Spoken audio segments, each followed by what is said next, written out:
کا بہت विरोधी हूं کہ मुसलमान बहैसियत मुस्लिम के अपना कोई पॉलिटिकल लीडर बनाए, इसका विरोधी हूं और इसको मैं मुसलमानों की मुखालिफत समझता हूं।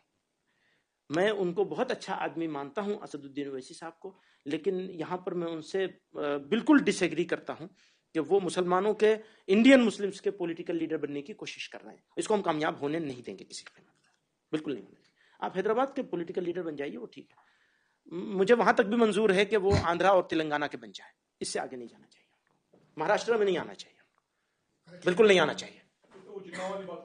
जी हाँ, I think Madni Saab has to go. अस्सलामु अलैकुम वरहमतुल्लाहि वबरकातुहू। ये है महमूद मदनी, जिसने अपने गले में कांग्रेस का पट्टा डाल रखा है और खाता वही है जो वो फेंकता है, और उसकी हलक में वो कांग्रेस की तरफ से फेंकी गई हड्डी इस तरह अटक चुकी है, ना उसको निगलते बन रहा है ना उगलते बन रहा है, इसीलिए ऐसी बहकी बहकी बात करता है। इसने कहा कि मैं ये पसंद नहीं करता कि कोई भी मुसलमान बहैसियत मुस्लिम अपना लीडर चुने, और जो है ओवैसी साहब के बारे में, असदुद्दीन ओवैसी साहब के बारे में कहा कि उनको महाराष्ट्र में नहीं आना चाहिए या कहीं पर भी उनको नहीं लड़ना चाहिए, वो सिर्फ जो है अपने हैदराबाद वगैरह में लड़े। क्यों भाई, आपके बाप की जागीर है महाराष्ट्र में कि असदुद्दीन ओवैसी या कोई भी मुसलमान लीडर वहां पर जो है चुनाव ना लड़े, या फिर मुसलमानों से तुमको ये हक छीनने का हक किसने दे दिया कि मुसलमान कोई अपना लीडर चुने? क्या आप ही जो है, आप ही अगर उठेंगे या आपकी तरफ से जो आप जिन जिन लोगों के, आपकी तरह जिन जिन लोगों के गले में कांग्रेस ने जो है पट्टा डाल रखा है, तो वो भी कोई मुसलमान ही होगा, तो उसको क्या हक बनता है कि वो जो है मुसलमानों का लीडर बने या मुसलमानों का नेता बने? ओवैसी साहब सदन में जाकर के, पार्लियामेंट में जाकर के 3 तलाक पर बोले। ओवैसी एनआरसी सीएए का बिल फाड़ कर दुनिया वालों को बता दिया कि ये मुसलमानों के लिए जो गलत है, गलत कानून है, फाड़ कर बता दिया, वरना तो किसी को पता भी नहीं चलता। मुसलमानों के लिए, मुसलमानों के हक के लिए हर जगह आवाज बुलंद करे ओवैसी, लेकिन ओवैसी को नेता बनने का और किसी मुसलमान को ये हक जो है आप नहीं दे रहे हैं कि वो ओवैसी को या कोई भी मुसलमान को अपना लीडर चुने। तो ये आजकल के ऐसे जो है ये दोगला इंसान है, ये तो मौलाना खुद को कहता है महमूद मदनी, जो है ये ऐसा इंसान है जो हुकूमत की और कांग्रेस की खास तौर पर हमेशा तलवा चाटते रहता है। फैन फॉलोइंग इसकी बहुत ज्यादा है, लेकिन न जाने इसको कौन सा नशा चढ़ गया है, या फिर कौन सा लालच इसको दे दिया गया है, या फिर कौन सी कांग्रेस की तरफ से गोली खिला दी गई है कि अब उसी की बोली बोलता है और मुसलमानों से यह हक छीन लेना चाहता है कि मुसलमान किसी मुसलमान को अपना लीडर और नेता चुने। तो ऐसे लोगों की वजह ही से मुसलमान आज तबाह और बर्बाद हो रहा है। आप देखिए कि हर जगह पर मॉब लिंचिंग हो रही है, लेकिन ये बोलने वाला नहीं है, इसकी तरफ से कोई बयान नहीं आएगा। अभी झारखंड में मॉब लिंचिंग के जरिए से मौलाना शहाबुद्दीन का जो है वहां पर मर्डर हो गया, उनकी हत्या हो गई और गैर मुस्लिमों ने किया, इनकी तरफ से कोई बयान नहीं आया।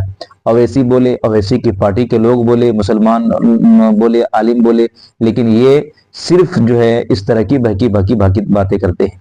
ये बयान इनका जो आपने सुना, ये लोकसभा इलेक्शन से कुछ दिन पहले का बयान है, जिस बयान को इन्होंने दिया था और जिसका असर जो है पब्लिक पर पड़ा था, इसलिए कि फैन फॉलोइंग इसकी है और जो है मुसलमानों को इसने गुमराह किया था। इसी की वजह से जो है 22 में असदुद्दीन ओवैसी की तरफ से जो अख्तरुल ईमान साहब लड़ रहे थे वो हार गए। इसी की वजह से जो इम्तियाज जलील साहब थे वो हार गए। इसी की वजह से जहां पर भी मुसलमानों को जीतने की उम्मीद थी वहां से वो हार गए। इसलिए कि इनकी ये कोशिश रहती है कि मुसलमान कोई अपना लीडर ना बनाए और मुसलमान इसी तरह जलीलो खार होता रहे। मुसलमानों के खिलाफ जो भी कानून बने वो पास हो जाए, बोलने वाला कोई ना हो। मुसलमानों के तमाम हुकूक छीन लिए जाए हिंदुस्तान से, कोई बोलने वाला नहीं हो। मुसलमानों के घरों पर बुलडोजर चलाया जाए, कोई बोलने वाला नहीं हो। मुसलमानों की मस्जिदें शहीद कर दी जाए, کوئی بولنے والا نہیں ہو. یہی لوگ ہیں جن کی وجہ سے مسلمان تباہ و برباد ہو رہا ہے. یہی لوگ ہیں جن کی وجہ سے مسلمان اقتدار پر نہیں آ پا رہا ہے. تو ایسے لوگ جو خود کو مولوی مولانا کہتے ہیں، حقیقت میں یہ لوگ جو ہے ایک بدنما داغ ہے. یہ لوگ جو ہے قوم کو، مسلمانوں کو گمراہ کرنے کا کام کرتے ہیں. تو آپ سمجھیے، ایسے لوگوں کو پہچانیے، اور اگر آپ بھی ایسے لوگوں کے بیان سے، ان لوگوں کی باتوں سے آ کر کے جو ہے بہک جاتے ہیں اور ان کی بات مان لیتے ہیں، تو ہوشیار ہو جائیں. اس لیے کہ یہ لوگ جو ہے کانگریس ہی کی بولی بولتے ہیں. یہ الگ بات ہے کہ کانگریس اور بی جے پی میں دونوں کو چننا پڑے تو کانگریس ہی کو چنا جائے گا، لیکن جہاں جہاں سے اویسی کی پارٹی لڑتی ہے چناؤ، وہاں سے اویسی ہی کو چننا چاہیے. اس لیے کہ اویسی سے بہتر لیڈر مسلمانوں کے لیے کوئی ہو ہی نہیں سکتا ہے. اور یہ بات جو ہے اپوزیشن والے بھی بخوبی جانتے ہیں، اور مسلمانوں کو پتہ بھی ہے، کیونکہ ہر جگہ پر جو کوئی بھی ابھی صدن میں جو بول رہا ہے، کون بول رہا ہے مسلمانوں کے لیے؟ اویسی صاحب ہی تو بول رہے ہیں. اور اویسی صاحب جب بولتے ہیں تو اچھے اچھوں کی بولتی بند ہو جاتی ہے. تو اس طرح کا بیان دینا کہ کوئی بھی مسلمانوں کو یہ حق نہیں ہے، میں پسند نہیں کرتا ہوں کہ کوئی بھی اپنا جو ہے مسلم لیڈر چنے، مسلمانوں کو ایسا نہیں کرنا چاہیے، ویسا نہیں کرنا چاہیے، یہ قوم کو گمراہ کرنے کی بات ہے. اس طرح کی باتیں نہیں کرنا چاہیے. اس ویڈیو کو لائک کریں، ہمارے چینل کو سبسکرائب کر بیل آئیکن ضرور پریس کریں.